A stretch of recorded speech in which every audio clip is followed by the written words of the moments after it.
Hey everyone, it's Nick Campbell, and I come to you dressed as your favorite substitute English teacher.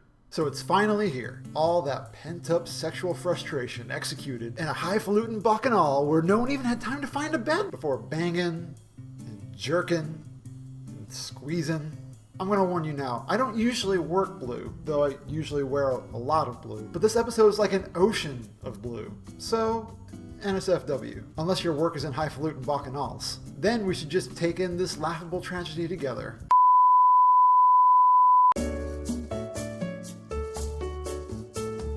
We should get through some other business first before we get to this sex-negative miasma that we're having for dessert. Frank had not one, but two guns-pointed standoffs in this episode, both of which required Frank to use his oddly constructed charm in order to get him out of those situations. And because of that, this is the first time all season that we've seen our gangster friend. You know that word bothers me. Sorry.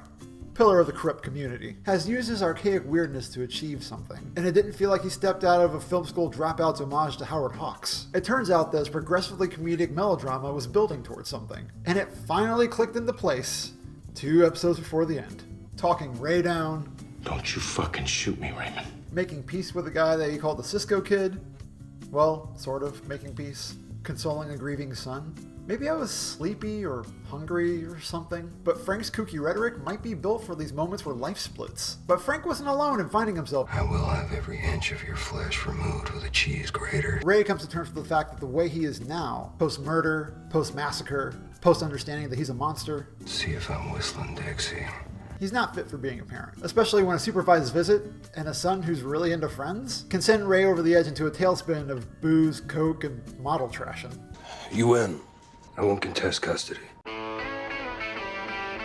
This is the moment I thought I saw 2 episodes ago, with Ray floating into the darkness, like LSP wearing garbage for clothes. Gotcha.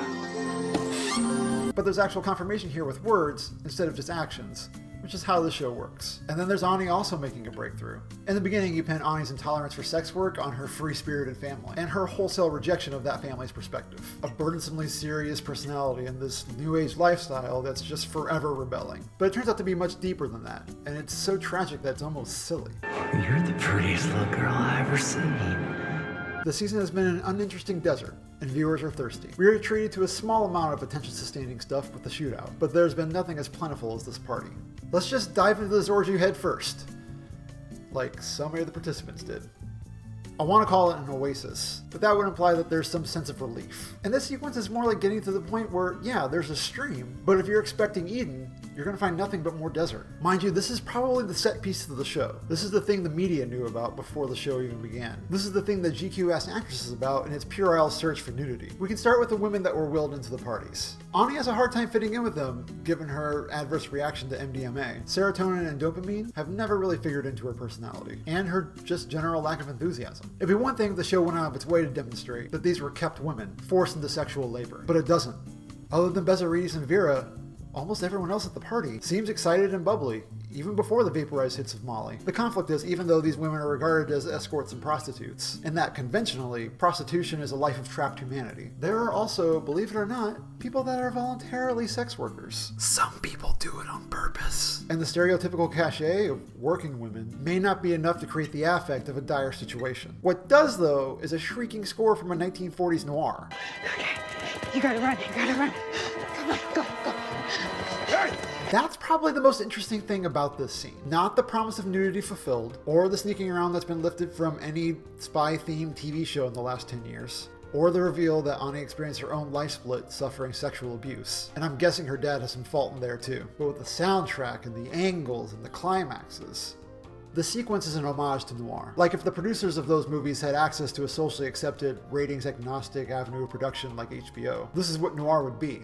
Unrestrained and criminal depiction, involving a white hat struggling in a gray world. And I can't say that they're wrong. Look, I think this scene has a lot of problems. Most of them stemming from the fact that orgies always look silly, even the ones specifically made to elicit a physical response.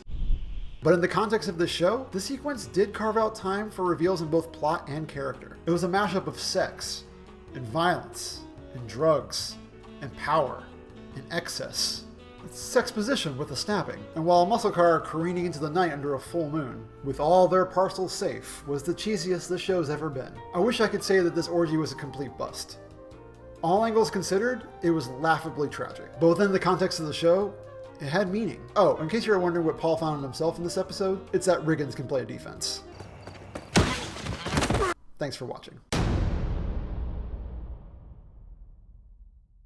Hey everyone, if you like that video, why don't you give me a thumbs up and tell me in the comments what you thought about the orgy or any of the other things that happened in this episode. Also, True Detective videos come out every Tuesday. There's only 2 left. What should I do next? Next time I'll try to up my fashion game a little more so I don't look like a leather jacket short of Mr. Turner from Boy Meets World.